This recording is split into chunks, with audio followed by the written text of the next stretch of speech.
ओबीसीतून मराठा आरक्षण मिळण्यासाठी जरांगेंनी मध्यरात्रीपासून पुन्हा उपोषणाचं हत्यार उपसलंय। फडणवीसांना शेवटची संधी, आम्हाला आरक्षण द्यावं असं जरांगे म्हणाले। मराठ्यांना आरक्षण दिलं नाही तर गुडघे टेकायला लावेन असंही जरांगे म्हणाले। फडणवीस आणि भुजबळ दोघं जातीयवादी माणसं असल्याचा आरोपही जरांगेंनी केला आहे।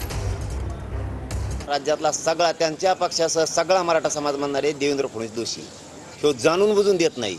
आता ते जर राजकीय भाषा बोलत नाहीत, राजकीय स्टेटमेंट करत नाहीत, काही विषयच काढला नाही आणि देत नाहीत म्हणल्याच्या नंतर पुढं पाडापाडी करतोय का काय करतोय, आता हा मनोज जरांगे पाटलाचा दोष नाही, सगळा मराठा समाज म्हणणार आहे। कारण मी आता संधी दिली आणि त्यांनी पण ही संधी समजून हे काम करायला पाहिजे। कारण मला फक्त समाजाला आरक्षण द्यायचं, नाही दिलं ना बोंबलायचं नाही, मग मायाला असे गुडघे टेकवायला लावीन ना तर आयुष्यात पश्चाताप येईल। काही काहींचं असतं ते जिकडं गर्दी आहे, जिकडं मीडिया आहे, जिकडं फोकस आहे तिकडं जाऊन बसायचं, म्हणजे त्यांना फोकस लायसाठी। आम्ही फोकस लायसाठी आंदोलन नाही करत, आमच्या गरीबाला न्याय मिळावा म्हणून करतो। ती काय देवेंद्र फडणवीसची तालीम आहे किंवा छगन भुजबळची तालीम नाही आहे। जिकडं फोकस असेल तिकडं पळायचं, नुसतं उधळायचं मोग।